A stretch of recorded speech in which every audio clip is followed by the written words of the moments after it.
warahmatullahi wabarakatuh. Innal hamdalillah nahmaduhu wa nasta'inuhu wa nastaghfiruh wa na'udzu billahi min shururi anfusina wa min sayyiati a'malina. May yahdihillahu fala mudilla lahu wa may yudlil fala hadiya lahu. Asyhadu an la ilaha illallah wa la syarika lahu wa asyhadu anna Muhammadan abduhu wa rasuluh. Allahumma shalli ala Muhammad wa ala alihi wa sahbihi ajmain. Amma ba'd. Para bunda yang dirahmati Allah Subhanahu wa taala,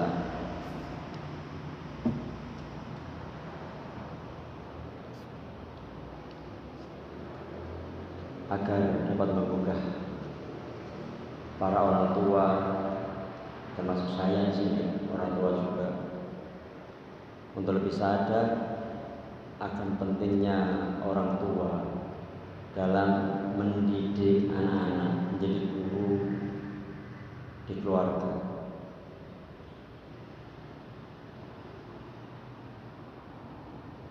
Beberapa fenomena terjadi, anak-anak dalam tanda kutip ya, nakal, rusak. Penyebab paling utamanya adalah kelalaian orang tua dalam mendidik, dalam memberikan perhatian kepada anak-anak.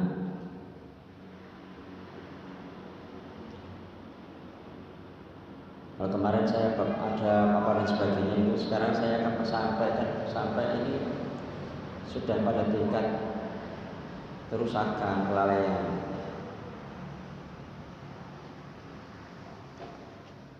Sebagian orang tua, kalau anaknya dalam tanda kutip itu nakal, ya, tidak sesuai harapan, umumnya anak orang tua itu terus marah, jengkel.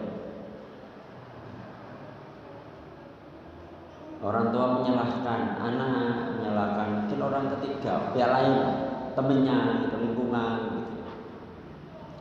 Bisa jadi malah menyalahkan sekolah juga, menyalahkan guru, gitu.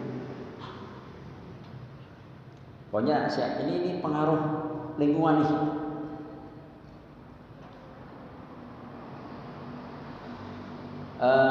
Ayah bunda yang dirahmati Allah Subhanahu wa taala, anak-anak ketika 0 sampai 7 tahun umumnya kan PAUD gitu. Masih bolak-balik lah, pulang jam 10, jam 11 gitu. Nanti SD umumnya SD ini sampai 12-13 masih bolak-balik lah, enggak mondok gitu.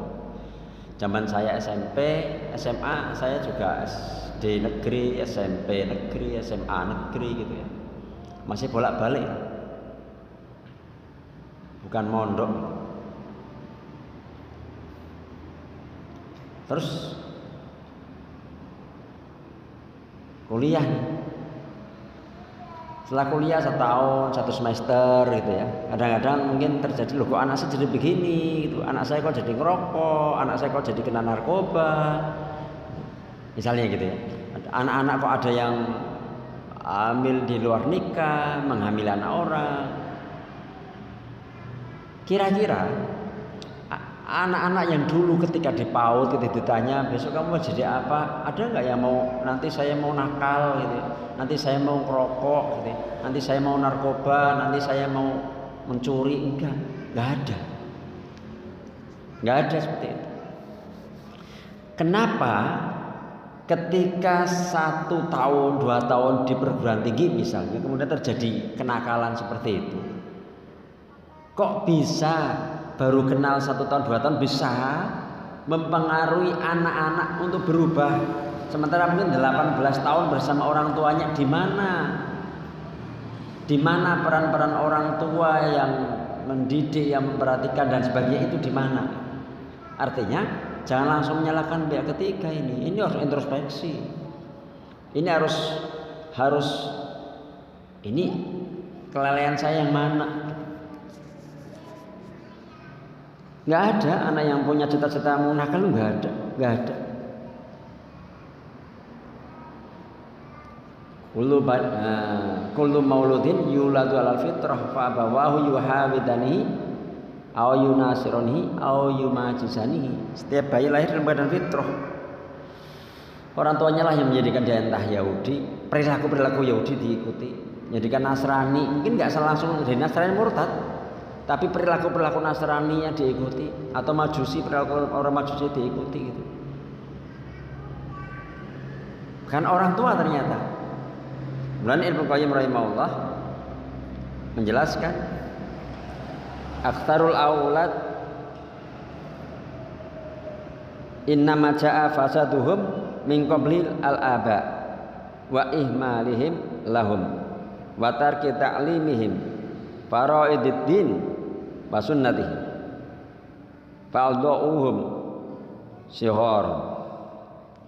Ini para ayah, ini nasihat untuk saya sendiri juga. Nasihat para ayah untuk nasihat ayah untuk dirinya dan untuk semua para ayah. Kebanyakan kerusakan anak disebabkan karena orang tua mereka.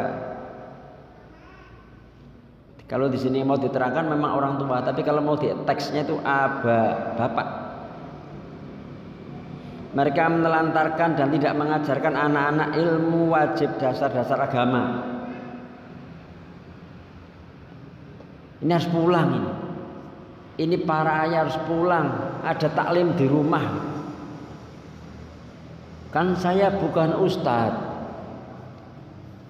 Mau belajar ilmu agama untuk tidak jadi ustadz, tapi untuk didik. Sekali lagi belajar, kemarin sudah sampaikan ya, belajar wudu, belajar sholat, belajar tauhid. Kembalinya untuk parentingnya itu nanti untuk didik anak-anak.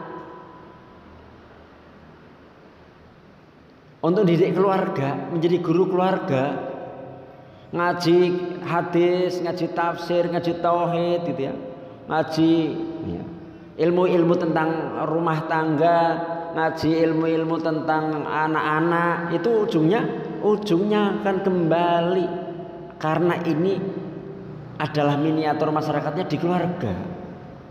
Jadi itu kalau mau ditarik ilmu semuanya itu nanti untuk diajarkan ke keluarga kan, nah ini ayat. Harus mengajarkan wajib, ilmu-ilmu wajib, ilmu-ilmu dasar-dasar agama, ilmu sunnah-sunnahnya. Orang tua kalau menyia-nyiakan anak-anak mereka di masa kecilnya, ini terutama di sini kalau mau teksnya al-aba itu bapak-bapak ini terutama.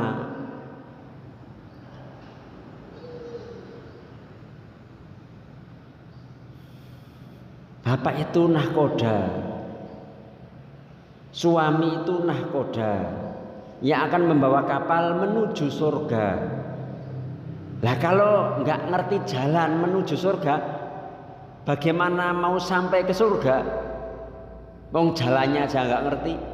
Lah biar tahu jalannya masuk surga itu seperti apa, ngaji, berilmu, nggak hanya ngode, nggak hanya kerja, nggak hanya nyari nafkah, iya itu bagian, tapi ujung dari rumah tangga, ujung dari membangun, namanya membangun satu rumah tangga, nggak hanya berumah tangga, membangun rumah tangga itu dibangun supaya nyampe ke surga, berjalan supaya nyampe ke surga, nggak hanya sekedar nikah, punya rumah, punya anak, makan, enggak. Berat ini.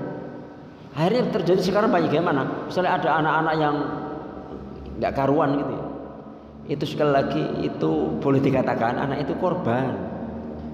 Maka ini harus introspeksi, memperbaiki siapa orang tua. Jadi penyebab kerusakan anak adalah orang tua yang terlalu sibuk atau malas mendidik anak. Yang kedua, tidak mengawasi dengan siapa anak-anak bergaul. Inilah yang menjadi penyebab rusaknya anak-anak dan generasi sekarang ini. Kan? Lahir kan polos, bahagia banget, membahagiakan betul kan, lugu polos ya, di atas fitrah kan. Gak ada lahir nakal kan, gak ada.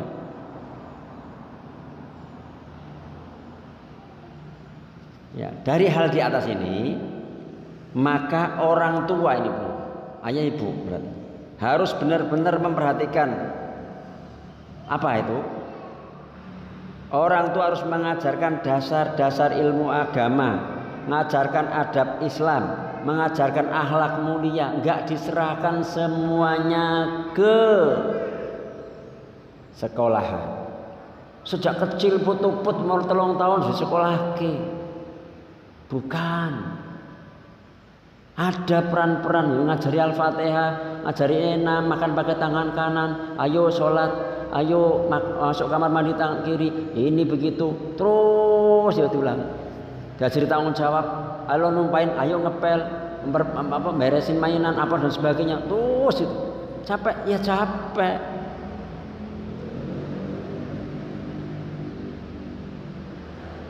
Investasi ini nanti menjadi jariah.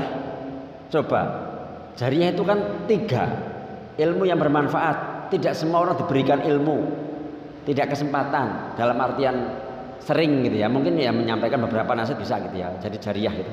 Tapi kan kesempatan itu secara umum ustadz, guru, dan dosen dan sebagainya gitu kan.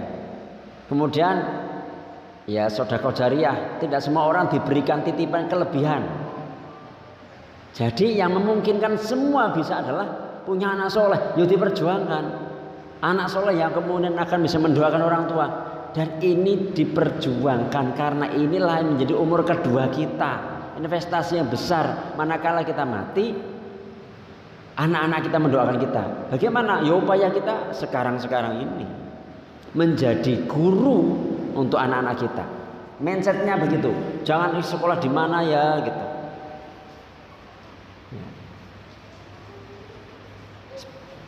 Baik, yang seperti itu nggak apa-apa, nyarikan lingkungan yang baik, tapi dasar-dasarnya itu dari orang tua. Lah nek orang tuanya nggak bisa, yo ngaji.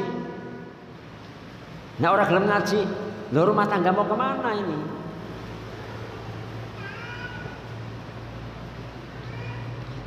Para ayah, para bunda, mari kita ingat akan kewajiban kita sebagai orang tua. Ini terutama ayah, terutama ya, agar menjaga anak, agar menjaga keluarga kita dari api neraka. Wa anfusakum wa ahlikum naro itu ditujukan untuk ayah tuh.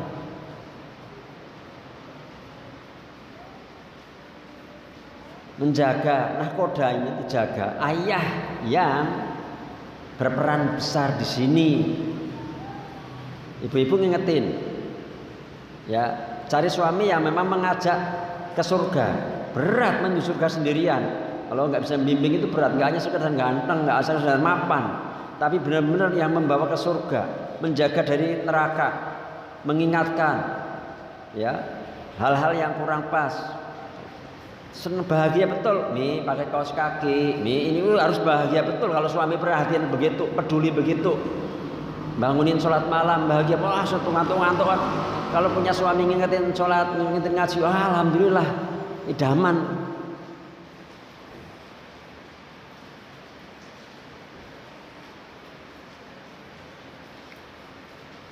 Ku anfusakum wa ahlikum naro ini, jadi seorang muslim mendidik dirinya, mendidik keluarganya, memerintahkan kebaikan, melarang dari keburukan.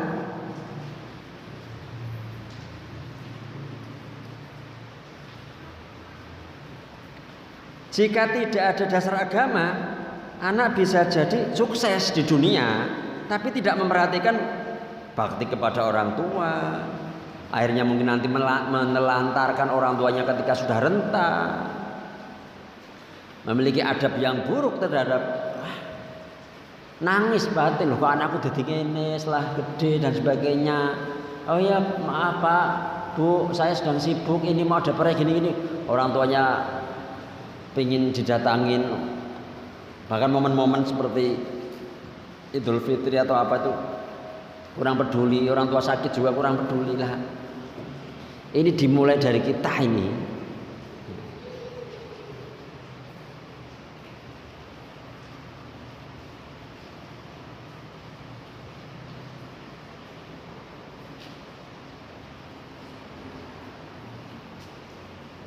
Kalau punya anak yang baik agamanya atau terdidik, ya sebagai orang tua menjadi guru di keluarga, ia akan berusaha berbakti pada orang tua mereka, baik orang tuanya masih hidup maupun orang tua sudah meninggal.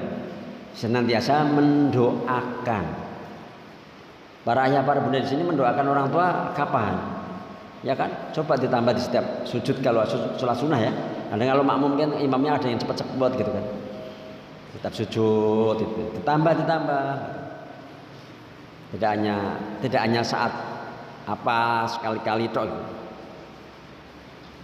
Jadi ini ya pentingnya memberikan pendidikan terutama dasar-dasar ilmu agama. Yang kedua, orang tua harus memperhatikan baik pergaulan di lingkungan anak-anak. Memperhatikan dengan seksama. Karena sebagian orang tua kaget loh. Anaknya mereka kan baik di rumah, tapi rusak di luar rumah. Karena kurang perhatian. Tidak mengarahkan, jangan main seperti mereka dengan seperti ini, dengan teman-teman seperti ini, diarahkan betul, diobrolin. Kalau ngobrolin, saya punya teman begini kamu. Ya, kamu kan punya rencana kak, punya tujuan, teman-teman enggak. Nah, di antara teman-temanmu yang sudah mondok ini ada enggak ya rencana bikin rumah Quran atau pesantren? Enggak ada, ya udah. Kamu enggak usah ikut-ikutan mereka yang mau begini, kadang jalan-jalan gitu. Kamu punya rencana. Kita ngobrolin itu. Kita ngobrolin. Ya. Al-maru ala dini khalilihi. Falyanzur ahadukum man yukhalil. Seorang akan sesuai dengan kebiasaan sifat sahabatnya. Oleh karena itu, perhatikan siapa yang akan menjadi sahabat kalian. Artinya ketika kita itu ingin anak kita seperti apa, ya dekatkan anak kita dengan orang-orang yang baik. Dari mana awalnya? Kita pun berteman sama orang-orang baik. Salah satu untuk memperbaiki adalah kita memperbaiki sisi-sisi mana? Oh ya, saya akan ketemu sama orang yang soleh. Sepekan sekali saya akan temui orang soleh, ngajak anak saya datang. Dulu zaman saya awal-awal menikah sama istri, kan posisi saya masih di pesantren. Saya nikah itu belum selesai di pesantren. Ya, saya setiap pekan itu keliling ziarah ke ustadz. Ya, nanti saya dapat nasihat dari ustadz, istri saya dapat nasihat dari istrinya ustadz. Gitu. Keliling saya. Setiap pekan nyaris kita mengagendakan begitu. Datangin gitu ya. Terus gitu. Sehingga anak juga akan dengan ketemu orang itu yang orang soleh kayak gitu-gitu ya kan terbiasa terpapar ketemu sama orang-orang baik gitu.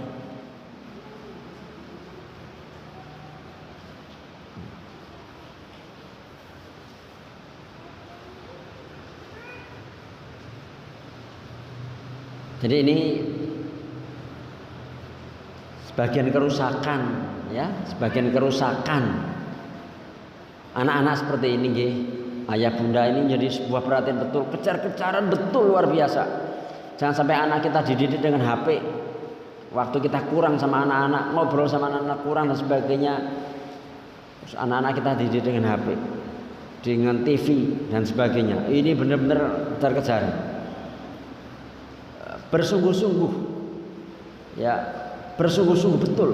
Capek iya lelah, tapi lelah dapat pahala kalau seperti ini. Kalau santai udahlah, antang sementing HP-an. Nah ini sementing setel ke TV. Nah, ini nanti kita akan diminta pertanggungjawaban di hadapan Allah Subhanahu wa taala.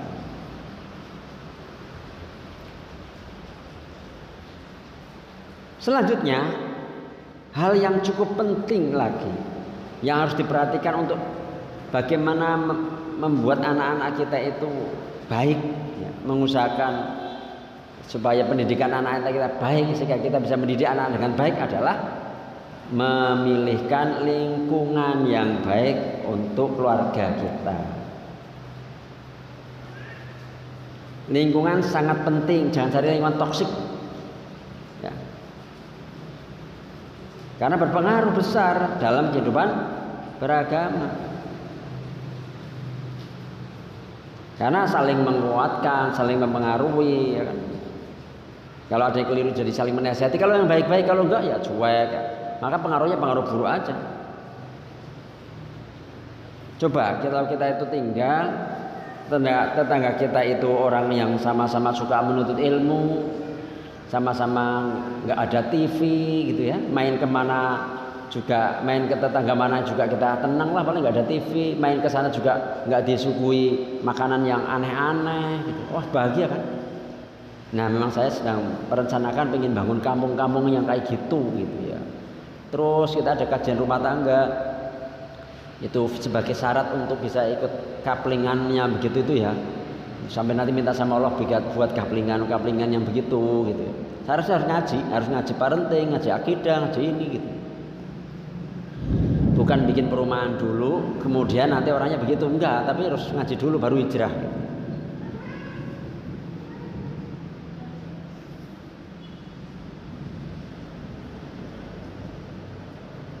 Kan akan saling saling berpacu ya.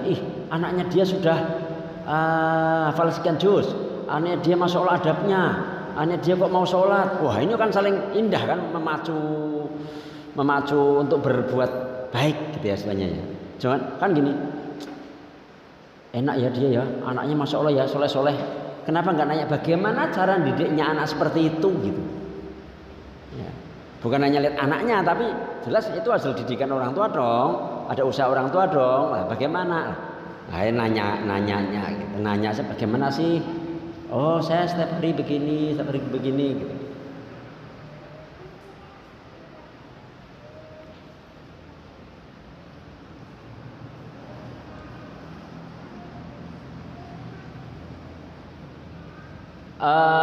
Para ayah bunda pernah mendengar satu kisah, ada orang yang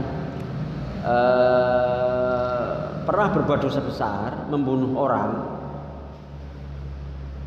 sampai akhirnya ketemu sama orang lain, kamu pergi menuju ke sini, ya nanti di sana ada ulama yang baik, orang yang suka, ya lingkungan suka orang beribadah.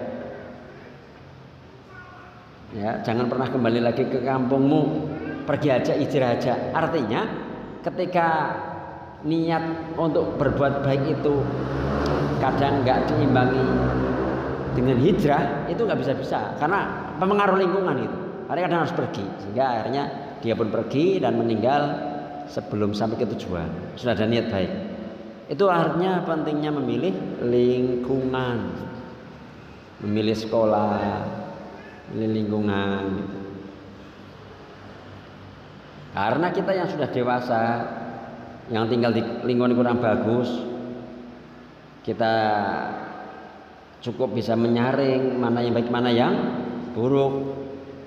Tapi anak-anak mereka nggak bisa tuh, semua kan diserap aja kayak spon gitu ya, diserap aja apa yang didapat ya. Kadang-kadang mungkin ada kata-kata apa, kadang-kadang ada apa, itu anak-anak masih polos gitu ya, masih nggak ada titik kritisnya gitu ya,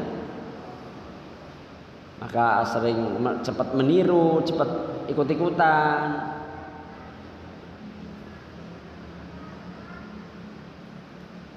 Kita mungkin sudah bagus nih di rumah ngajari adab, ngajarin apa, ada kajian, tapi ternyata keluar ketemu lingkungan yang kurang bagus, pengaruh itu. Jadi setelah tadi kita ngajarkan adab atau dasar-dasar ilmu agama dan sebagainya, ya kita juga harus memperhatikan teman-temannya siapa, nyarikan lingkungan yang baik supaya apa yang kita ajarkan itu tidak mental lagi, karena lah ternyata begini asik, begini bebas. Coba lingkungan anak-anaknya HP-an, mesti anaknya beliin HP, itu anaknya Ustadz juga beli HP ya. Mungkin enggak, sulit seperti itu.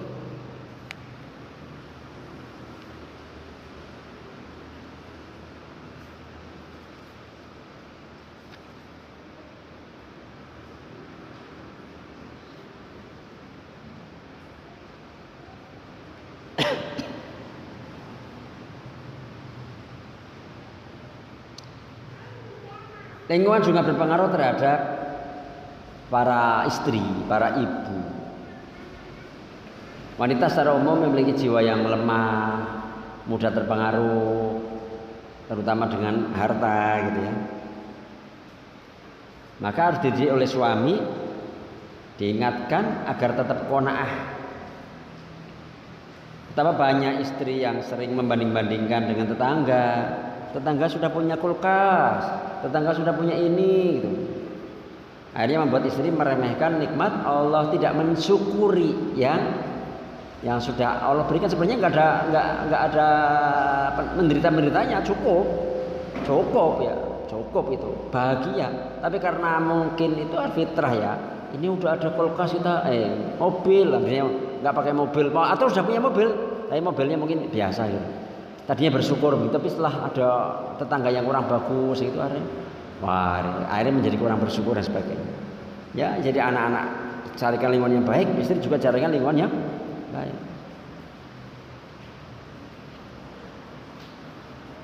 Kenapa wanita disebut kadang terpengaruh seperti itu? Ada dalilnya enggak?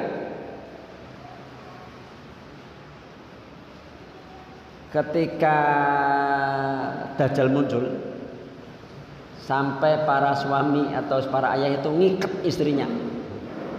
Biar apa? Biar enggak kepengaruh Dajjal, karena pengaruh kata-kata manisnya Dajjal itu sangat mempengaruhi, karena seakan-akan di depan mata itu indah, nikmat dan sebagainya. Padahal itu nanti bahaya nih, sampai diikat main semetu.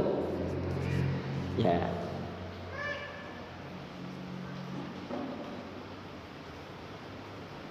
Rasulullah SAW bersabda, kebanyakan orang yang mengikuti Dajjal adalah Yahudi, wanita, dan Arab pedalaman. Yahudi dan wanita ini. Maka tugas suami itu jangan sampai ngikuti semua. Kalau sayang ya jangan diikutin semua. Kalau sayang ya nanti malah kalau ada Dajjal muncul diikat betul, karena nanti akan malah lebih bahaya. Nah, jadi ini jadi menyebabkan rusaknya agama seseorang adalah terlalu cinta dunia, tertipu dengan dunia. Apabila agama istri rusak, akan sangat berdampak terhadap pendidikan anak.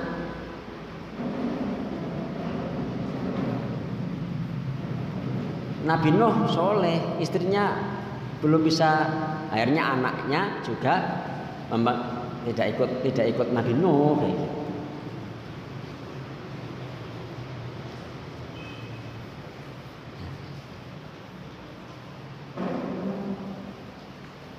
Ya, kita akan ulang lagi yang perdalam lagi ya. Jadi poin penting ini menjauhkan anak dari lingkungan yang buruk, menjauhkan istri dari lingkungan yang buruk.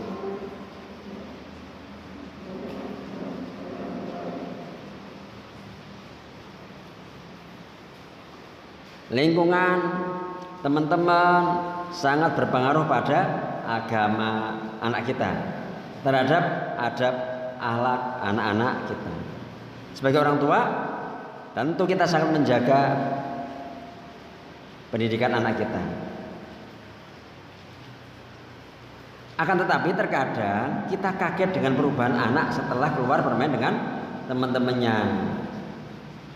Kadang-kadang mungkin ada kata-kata yang tiba-tiba kok kata-katanya nggak sopan, kotor. Tiba-tiba kok jadi hafal apa gitu ya, hal yang nggak boleh. Kok tiba-tiba dipanggil BP, BK. Jadi kemarin saya sampai pas ngisi di Cilacap itu, sopir travelnya itu curhat, saya dipanggil BK Pak. Ternyata anak saya nonton video porno gitu. Ya mungkin di rumahnya tinggal baik-baik saja, itu kan pengaruh siapa? Pengaruh lain. Kenapa kok bisa terpengaruh? Ya kita sebagai orang tua kurang sekti dalam menasihati. Anak kurang intensitas perhatian dan sebagainya. Ya. Jadi pengaruh teman buruk itu bahaya. Kalau kita apalagi tidak pernah nasihatin anak, tidak pernah ngobrol sama anak, tidak ada dialog iman dengan anak, Akhirnya anak lebih asik mau mendengarkan teman-temannya, dan ternyata teman-temannya yang teman buruk. Wah,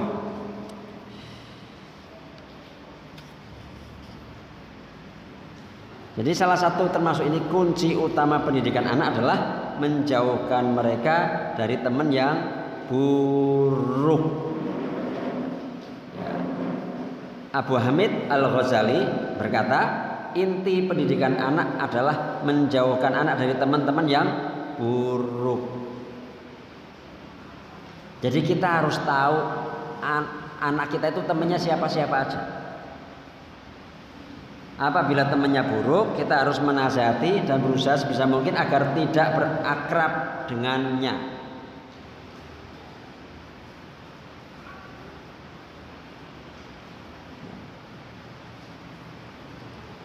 Ini penting sekali.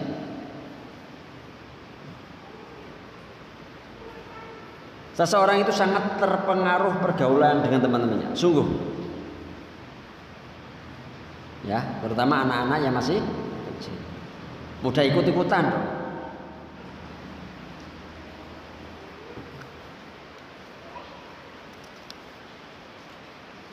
Masih ingat kan permisalan berteman dengan orang soleh dan orang yang buruk adalah bagaikan berteman dengan penjual minyak wangi dan pandai besi. Engkau akan dihadiahkan minyak wangi atau bisa membeli darinya atau minimal dapat aroma harumnya kalau bergaul dengan minyak wangi. Ada berteman dengan pandai besi, engkau akan merasakan badan atau pakaianmu hangus, sangit. Pengaruh betul ini.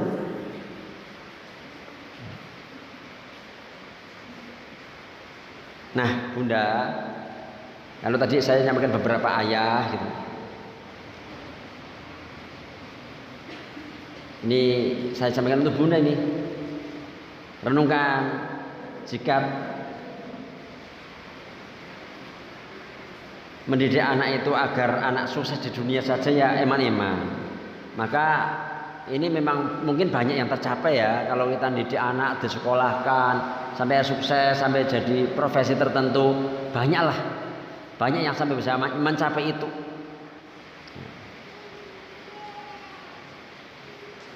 Tapi jika pilihan untuk mendidik anak agar sukses di dunia dan akhirat, ini perlu ibu yang lebih banyak tinggal di rumah dan fokus dengan pendidikan anak.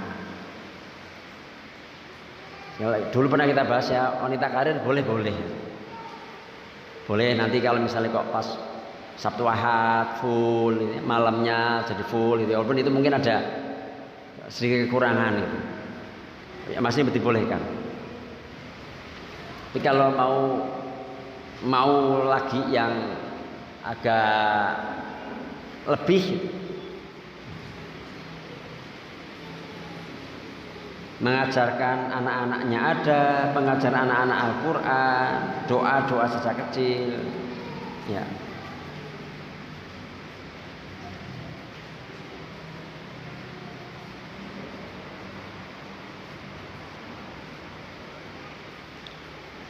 Imam Syafi'i hafal Al-Quran 7 tahun.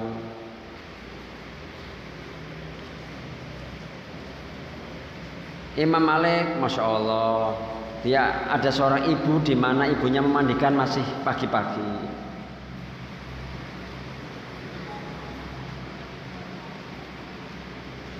Ada Robi,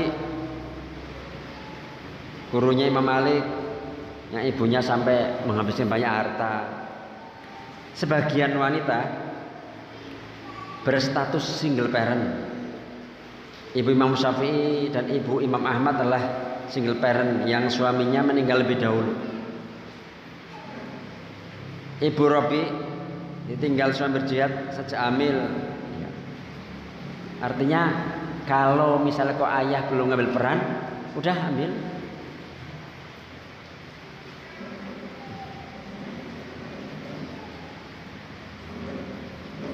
Jika anak itu titipan Allah ya, jangan sering-sering dititipin untuk kepada orang tua kita. Anak kan titipan kita.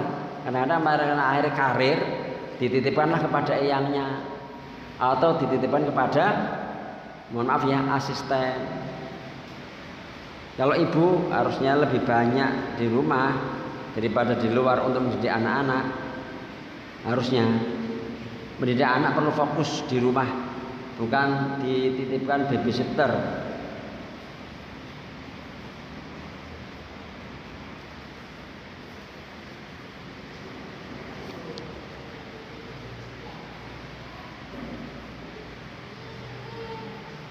Sekali lagi, wanita bukan tidak boleh keluar untuk bekerja, boleh, asalkan terpenuhi syarat-syarat yang pernah kita bahas.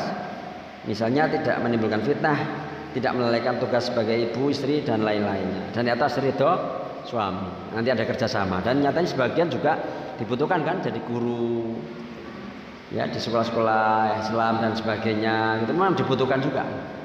Tapi nanti ini bisa ngobrolin, tetap nanti peran-peran untuk dia anaknya jadi baik, dan mintalah sebagai wasilah pada Allah Taala, ya Allah saya mendidik umat ini, tolong saya juga masih diberi kesempatan, dimampukan untuk tetap bisa mendidik anak-anak saya.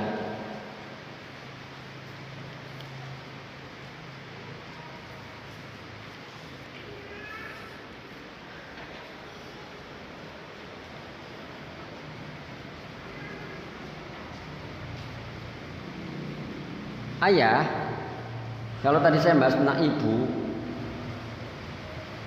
begitu ya, yang harus banyak fokus di rumah, mendidik dan sebagainya untuk mendapatkan hasil yang lebih baik.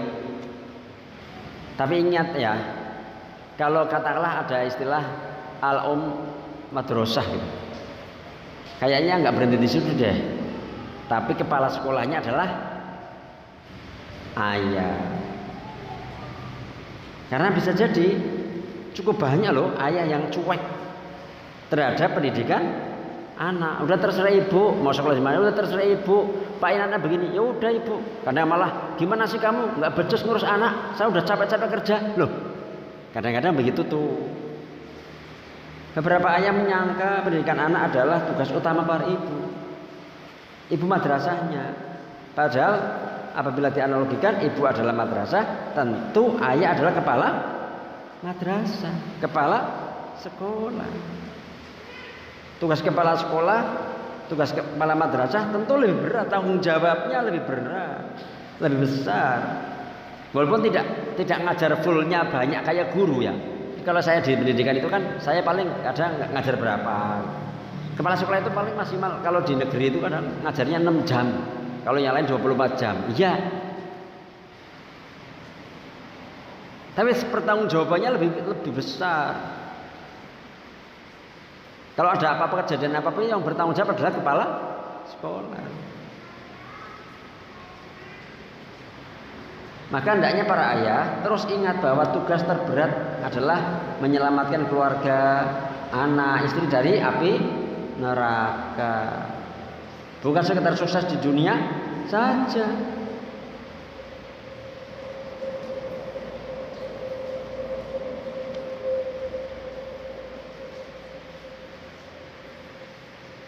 Ya, melarang berbuat buruk, memerintahkan kebaikan, terus itu dilakukan. Jadi seorang ayah harus mendidik dirinya. Karena itu para ayah harus lebih semangat belajar agama dan mendidik diri sebelum mendidik istri dan anaknya. Ya, termasuk ada salah satu guru saya itu ya, kalau mau belajar parenting yang paling berhak belajar itu siapa? Ayah dulu. Karena ayah bisa mengajarkan istrinya. Rata-rata kajian parenting khusus muslimah gitu. Seakan-akan parenting itu ibu. Padahal parentingnya fathering and mothering.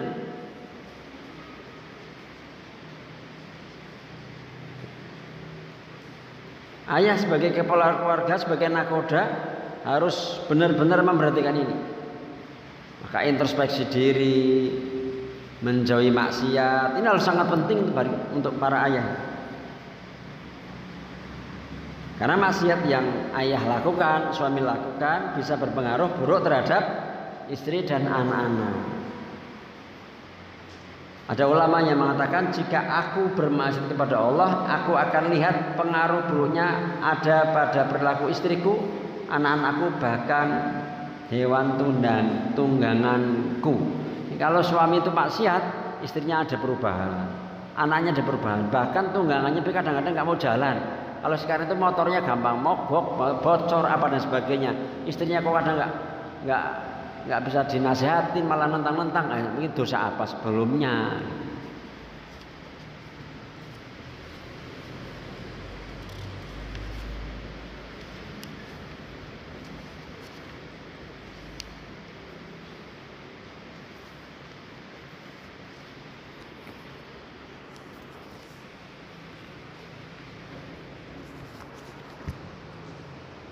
Ini coba saya lihat ada pertanyaan enggak. Pertanyaannya sudah 6 apa ini? 1, 2, 3, 4, 5, 6.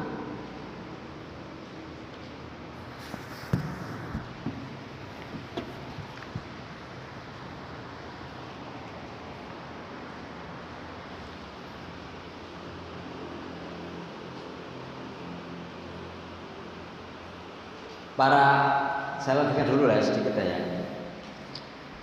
Para ayah terutama ini, atau para ayah bunda yang kadang lebih cenderung mengedepankan karir, mengedepankan bisnis, jabatan di atas kepentingan mengurus anak-anak. Padahal yang paling tulus mendoakan kita kelak adalah anak-anak kita.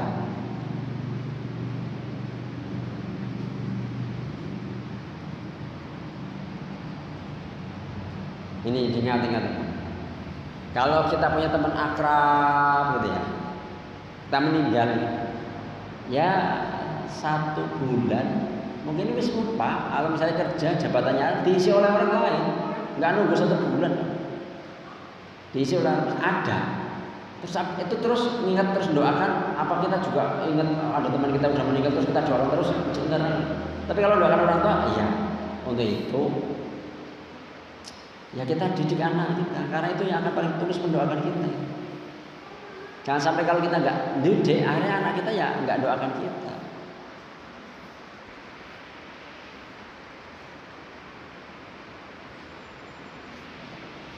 Rasulullah SAW bersabda, anna rajula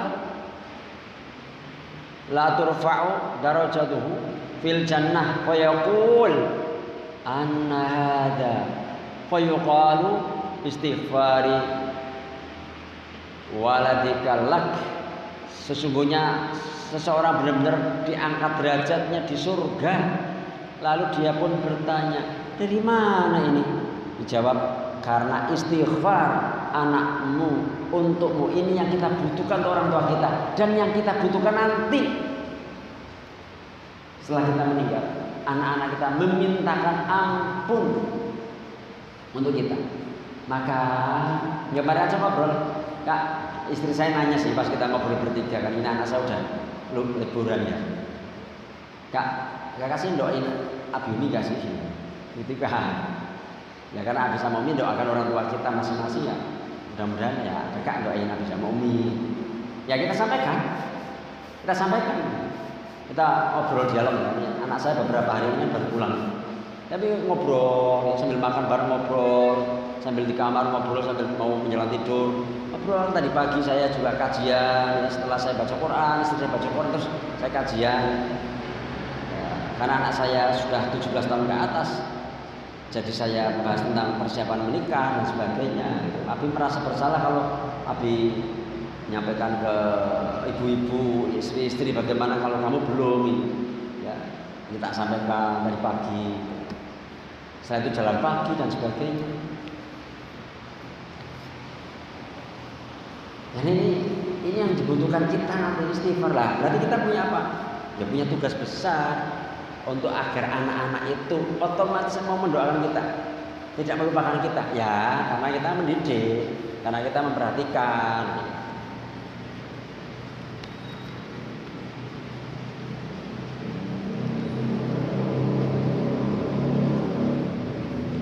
Para ayah yang dirahmati Allah SWT, ya saya mengajak ini para suami, para ayah, untuk diri saya juga ini, untuk merenungkan sejenak, sadar bahwa kunci dari pendidikan anak adalah istri yang bahagia, istri yang nyaman di rumah. Karena bisa jadi anak itu stres karena ibunya stres, istri stres karena suaminya. Ya kemarin itu ada fenomena ya, tiba-tiba istrinya gugat cerai setelah 11 tahun nikah. Karena apa? Ya stres, dia ngurus sendirian karena suaminya silent, sukanya diem, nggak ngobrol. Kan perempuan butuh 20.000 kata ngomong, cerita, ternyata nggak ngomong-ngomong. Stres digugat. Maka membahagiakan istri itu adalah hal yang niscaya jika ingin punya anak yang soleh, berakhlak. Karena kuncinya di istri bahagia, istri diperhatikan. Sebagai seorang suami, sebagai seorang ayah, laki-laki itu pemimpin dalam rumah tangga. Laki-laki dikaruniai kelebihan atas wanita, yaitu lebih tenang, lebih bijak menghadapi sesuatu, nggak gerasa gerusu. Suami harus lebih tenang dalam menghadapi problematika rumah tangga. Suami lebih sering memaklumi wanita yang bengkok dan sering-sering memperbaiki dan menasihati. Memaklumi. Memang nasihat guru saya di pesantren, karena saya menikahkan saat di pesantren. Kalau menikah, kalau istrimu salah 10, yang kamu sampaikan 4 atau berapa. Jangan semuanya disampaikan bahwa itu salah. Ya kayak anak-anak lah. Pokoknya jangan sampai kamu ini salah, ditegur semuanya. Enggak, dia dimaklumi. Itu nasihat itu masuk sampai sekarang saya ingat terus. Dan masya Allah saya dapat guru itu. Ya saya datang ke pondok itu nanti dia masuk dia. Astagfirullah. Nah, beliau itu ngampirin terus gimana kabarnya Pak? Kedahuluan itu, saya kedahuluan gitu. Karena beliau udah lihat saya dulu gitu, saya mau menunggu sholat itu beliau menghampiri sebelahnya. Gimana kabarnya? Masya Allah, saya mendapati guru yang Masya Allah itu. Dan itu adik-adik kelas siswa itu asal menyampaikan beliau Masya Allah ya, selalu menyapa dan sebagainya. Padahal ya guru gitu, harusnya kita duluan gitu. Kadang sering wanita emosi sesaat, mengeluarkan kata-kata yang mungkin menyakiti suami, tapi sebentar. Karena wanita itu sangat mencintai, justru itu wanita sangat mencintai suaminya karena merasa itu sudah dekat, sehingga ya meluapkannya ya enak aja gitu sama suami. Maka yang seperti ini dibutuhkan adalah pelukan suami kepada istri sambil terus mendengarkan dan menenangkan istrinya. Ini adalah sebagai solusi.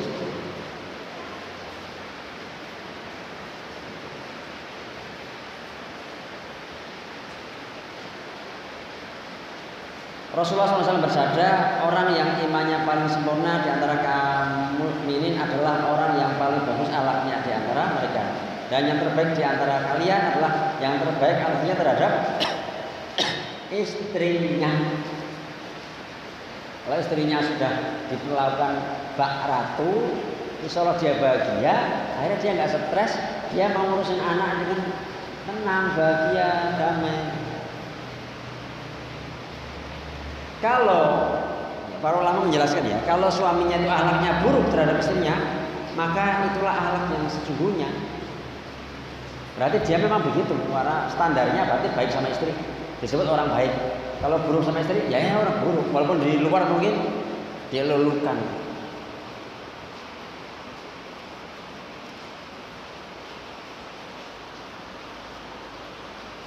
Karena sebagian laki-laki ya, jika bertemu dengan istrinya bisa jadi dia seperti ya, orang yang paling buruk akhlaknya, paling pelit, paling sedikit kebaikannya. Namun jika bertemu dengan orang lain bersikap lembut dan sebagainya, ini kelewat ini, keliru ya maksudnya ya. Yang terakhir sebelum saya baca pertanyaan, bahwa ayah bunda yang tadi sampaikan dasar agama itu ajari tauhid. ajarin agama, terutama di sisi tauhid.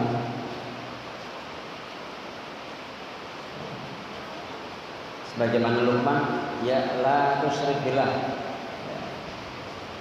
Dan qala Luqman libni wa huwa yad'u ya bunayya la tusyrik billah. Perhatikan orang soleh, ya Luqman seperti itu. Janganlah kamu menyekutukan Allah. Karena menyekutukan Allah adalah kezaliman yang besar. Maka ayah harus belajar tauhid, bunda harus belajar tauhid. Alhamdulillah Mas Beku mengakomodir, memfasilitasi itu. Praktekkan, diamalkan, ajarkan untuk anak. Karena tauhid itulah yang mengantarkan masuk surga. Kalau sudah tidak bertauhid, syirik, harus mengantarkan pada neraka. Maka harus orang tua itu saling bergandengan tangan, kemudian menggandeng anak-anaknya menuju surga dengan cara mentauhidkan Allah SWT.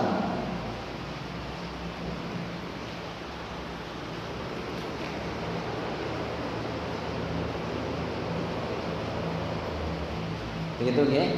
Ini belajar tauhid. Ya, insya Allah nanti anak-anak kita lurus akidahnya, ya.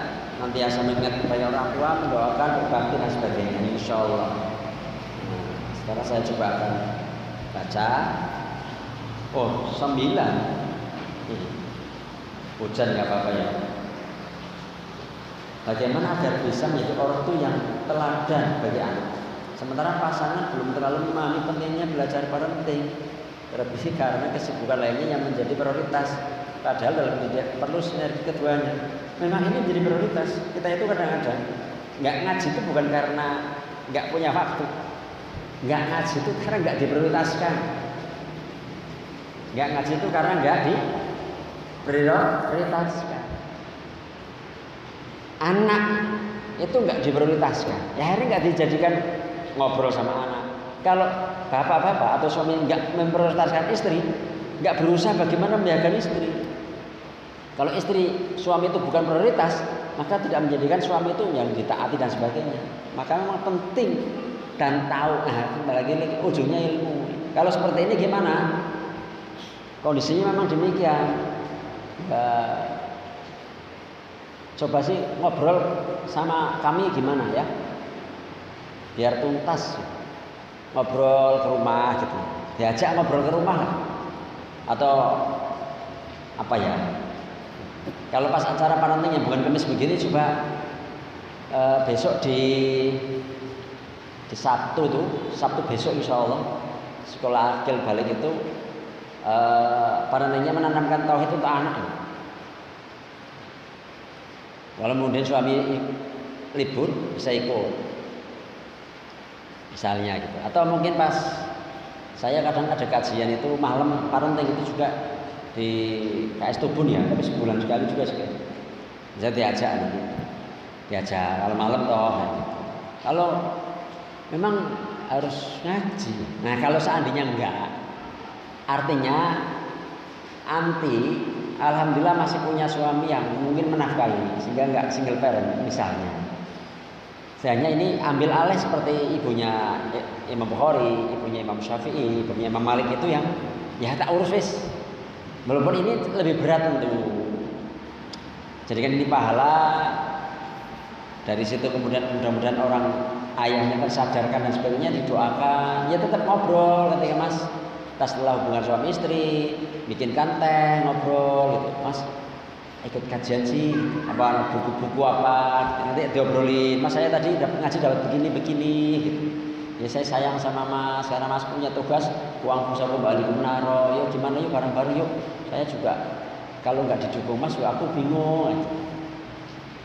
Masya Allah kan sebenarnya Mas itu potensinya bagus, cerdas, apa yang kami butuh bimbingan loh. Diajak ngobrol suaminya, diajak ngobrol.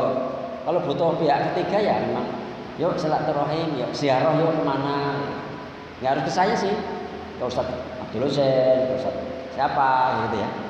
Itu banyak di sini kan, banyak di sini. yang bisa disilat, yang dikunjungin untuk minta nasihat. Jadi kesibukan ini ya prioritas. Kalau salah prioritas bahaya. Hampir semua kalau kita salah prioritas itu bahaya. Ya. Kita sibuk melakukan sesuatu yang tidak penting, meninggalkan yang sangat penting. Ini yang termasuk kalau finansial, kita beli sesuatu yang perluan tapi kita meninggalkan yang sangat butuh. Ya. Seperti ini ya, doakan suami, ngobrol sama suami, ya. Ibunda tetap ngaji, praktekkan yang sudah hasil ngajinya. Terus alhamdulillah mas ini saya ngaji begini, ini anak saya tak begini kan, tolong didukung ya. Tapi tetap sudah praktek gitu. Wallah alam. Bagaimana cara seorang ibu membagi waktu antara mencari nafkah dan mengurus anak yang banyak, sementara suami penghasilannya belum bisa memenuhi. Di sisi lain, anak butuh perhatian diberikan dari seorang ibu, sementara sang ayah kurang bisa memahami akan tanggung jawab pendidikan anak, sehingga ada ibu yang harus sangat berjuang. Bagaimana agar pasangan bisa memahami akan tanggung jawabnya yang bersama dengan atas ya.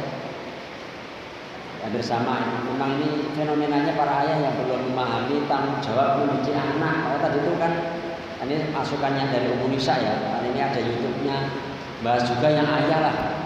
Pokoknya yang dibahas itu juga ada menyampaikan bab ayahnya. Walaupun ini pesertanya para bunda kalau di live-nya, di offline-nya, tapi kalau ini kan ada YouTube-nya direkam, sehingga nanti para ayah bisa mendengar ini, ya didengarkan lagi.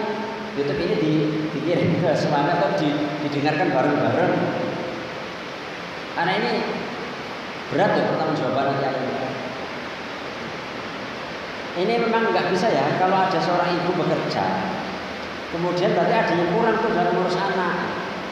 Semoga suami memahami itu, memaafkan itu. Terima kasih karena istrinya udah membantu nyari nafkah. Harusnya tanggung jawab dia. Maka jangan sampai disalah-salahkan. Gimana sih kamu sebagai ibu? Lah, kan bantuin cari nafkah. Ada yang kurang ya ditutupin dong ya. Ditutupin apanya? Ya memang bareng-bareng ya harusnya. Kalau ibu tidak mencari nafkah saja, full ayah mencari nafkah, ayah tetap harus berjuang mendidik anak. Ya, kepala sekolah, apalagi ini ibu membantu nyari nafkah, yo dimaklumi lah, dibantu urusan rumahnya, ya, tambah disayangin, terima kasih ya sudah membantu aku nyari nafkah. Ada kekurangannya gimana? Kekurangannya di banyak munajat pada Allah. Ya Allah, saya sekarang bantu suami saya nyari nafkah, jadikan anak-anak saya soleh-solehah. Terus hari-harinya melakukan keteladanan menjadi seorang ibu yang baik, menjadi muslimah yang baik, sehingga anak melihat ibu ngaji, ibu baca Quran, ibu sholat dan sebagainya.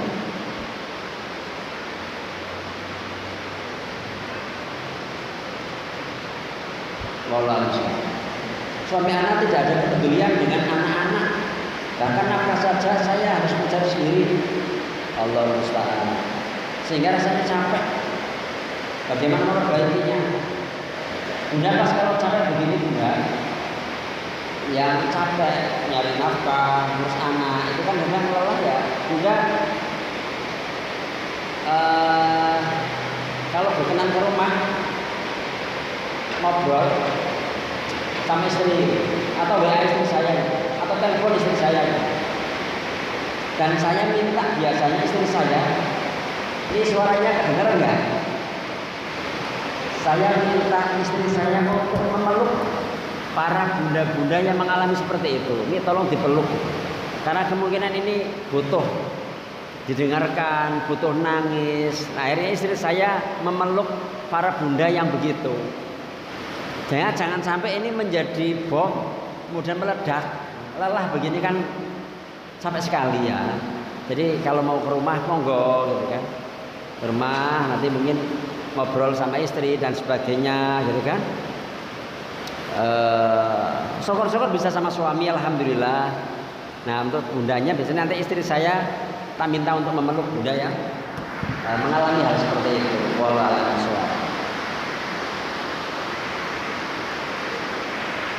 Para ayah peduli ya, peduli. Para ayah itu pedulilah. Nafkah itu ya wajib, materi didik anak ya wajib. Enggak, ya para ayah ini pertanggungjawabannya besar para ayah. Ya ini nasihat ayah kepada ayah yang lain, nasihat saya untuk diri saya sendiri dan orang lain. Jelas lelah lah. Oh ini bukan kerjaan bunda mencari nafkah, ngambil nafkah, ngurus anak juga nggak sendirian. Yo ini lelah. Ini nanti bisa pertanggungjawaban di akhiratnya berat banget gitu, para suami. Bagaimana mengkondisikan anak sebelum balik ketika kita ingin menjadi madrasah pertama dalam hal bersosialisasi dengan lingkungan luar, sementara anak-anak seusianya pada sekolah di luar. Oh ini sedikit saya bisa cerita ini. Jadi anak saya kan homeschooling, ya nyaris tidak bersosialisasi di luar. Tapi anak saya nyaris semuanya ekstrovert, nyaris bisa ngobrol. Dari mana? Ya saya ajak main ke rumah teman. Kalau saya kerja tak ajak ke kantor notaris, ke kantor mana tak ajak ke teman, tak ajakin. Pas kodarullah zaman saya di Tegal itu kami punya komunitas anak-anak yang homeschooling itu nanti ngumpul rasanya playdate ya, main bareng, mana yuk kita belajar bareng ke pabrik tahu, main lomba bareng ada. Jadi sosialisasi nggak masalah, apalagi kalau orang tua sering ngajak dialog, ngajak ngobrol, insya Allah anaknya nggak pendiam. Nanti ketemu gede, ketemu sama anak-anak. Jadi anak saya setelah SD kan homeschoolingnya ya, SMP, SMA itu ya di luar kan mondok. Itu anak saya bukan pendiam gitu. Karena kita ngobrol. Jadi ngobrol ya, sering ngobrol sama anak. Ya. Terus diajak ke teman-teman kita, dikenalkan dengan temannya anaknya teman kita dan sebagainya. Insya Allah begitu ya. Wallahu a'lam bishawab. Maulana keteladanan amat penting buat anak-anak. Kalau dari bapaknya bisa didapatkan bagaimana kami sebagai ibu memberikan arahan agar anak tetap stabil dalam tumbuh kembangnya. Tetap saya sampaikan, ayah, pengaruh ayah itu sangat besar sekali. Ini besar ya, tulisannya. Allahumma shayyiban nafi'an. Kebijakan presiden itu akan sampai pengaruhnya ke RT. Maka ketika kepala keluarga melakukan satu kesalahan, itu dampaknya itu sampai ke anak-anak. Kalau ayah tidak memberikan keteladanan, ibu sudah tangan kanan, makan dengan tangan kanan, minum dengan tangan kanan, udah ribuan kali ibu menyampaikan begitu. Dikerjakan anak. Sudah 1 bulan, 2 bulan, 3 bulan, begitu lihat ayahnya minum dengan tangan kiri, apa yang dikerjakan ibu bisa berubah. Tapi yang dilakukan ibu, lakukan saja. Itu semua prosesnya pahala. Semoga Allah memberikan hidayah istiqomah kepada anak, walaupun ayahnya belum menjadi teladan, walaupun ya sambil ayahnya tetap disampaikan, ayah mohon begini. Syukur-syukur nanti anaknya yang akan memberikan. Saya pernah punya ya, kelola sekolah. Saya tahu ayahnya itu makan sambil berdiri. Anaknya pas itu kan kunjungan ya, kayak open house. Ayahnya bilang, ayah berdiri terus anaknya ya makan sambil duduk. Oh nggak ada tempat duduk? Ada tuh di sana tuh. Jadi sobat-sobat nanti anaknya yang akan menasihatin ayahnya. Jadi sampaikan aja, nah kalau ini istiqomah, kita melakukan ini karena ngikutin Nabi seperti ini. Jika habis sama lewat, tolong dinasihati. Jika nanti pas ayahnya, kalau ayah habis lewat, jangan sampai meremehkan ayah, menjatuhkan harga diri ayah, tapi mungkin didekati dengan cara yang baik. Anak-anak sekarang lagi musim bikin barcode, menyayat tangan karena suatu hal yang tidak menyenangkan. Bagaimana kalau kita mendapati anak-anak yang demikian? Kalau saya, ini kan fenomena banyak di pesantren juga. Itu saya terapi, saya ajak ngobrol, karena dia itu sedang mengalami tekanan yang tidak bisa mengekspresikan dengan cerita atau nulis. maka saya ajak mereka ngobrol. Yang kedua, saya terapi dengan terapi yang sudah imunisasinya, selanjutnya ke imunisa, ya, supaya dia bisa rindu, bisa bersungguh dan sebagainya, ya. Seperti itu ya, diajak ngobrol atau suruh nulis, kemudian diterapi, diberikan pelukan, yang amat diberikan perhatian kasih sayang ya. Ini adalah bentuk dia tidak mampu mengekspresikan dengan cara yang benar. Wallahu a'lam bishawab. Abang dulu kami belum belajar agama dan tidak mendidik anak-anak dengan fokus agamanya. Sekarang anak sudah balik semua. Bagaimana mulai mendidik akan agama dan akhiratnya? Ya mulai sekarang, alhamdulillah. Nggak apa-apa bunda. Dulu ada namanya Umar bin Khattab, dia dulu juga belum belajar agama, sudah tua, ya. Ada Khalid bin Walid, yang terlambat begitu nggak apa-apa. Yang sekarang ada, mulai sekarang, yang dulu ditobati karena lalai, yang dulu ditobati karena memang belum melakukan, minta ampun pada Allah. Berikutnya yang sekarang ini diingatkan. Sekarang ini diingatkan. Wallahu a'lam bishawab. Bagaimana menikah suami yang ketika demikian doakan anaknya malam jawab sudah tak serahkan pada Allah. Insya Allah bisa apa ya kita. Benar demikian dia enggak tahu. Ya doakanlah. Mau tinggal mendoakan kok Robbi Habibina Solihin ya. Ya Allah berikanlah keberkahan, jadikan anak saya soleh, gitulah. Atau gini bis. Ibu yang berdoa, ayah suruh ngaminin. Ya harus, ya aku tak berdoa ya, ayah ngaminin gitu. Ya dia berdoa, kalau serahkan gimana? Ya ini alasan. Ayah jangan banyak alasan ayah, berat loh tentang jawabannya nih ya. Satu lagi ini saya kejar-kejaran ya, kejar-kejaran dengan suara yang gede. Satu lagi mohon. Bagaimana menyikapi suami yang ketika dimintai pendapat tentang sekolah anak hanya mengatakan terserah. Ayah, nggak boleh terserah. Ibu memberikan usul, keputusannya di ayah. Jangan lari dari tanggung jawab. Ya, keputusannya itu di ayah. Di sini didengarkan masukan dari ibu. Kelebihannya apa sekolah di sini, kekurangannya apa. Keputusan tetap di ayah. Kalau ada apa-apa ayah bertanggung jawab. Kan ibu yang milih, kan ibu yang menentukan. Wah ini namanya lari dari tanggung jawab kalau ada apa-apa. Ayah ngadapin, ayah yang daftarin, ayah yang akan jemput, begitu. Karena tanggung jawab utamanya adalah ayah dan ibu. Kalau seperti itu tetap dorong enggak. Saya sebagai seorang makmum mengikuti ayah. Ayah yang mana? Insya Allah saya ikhlas kok menerima keputusan ayah.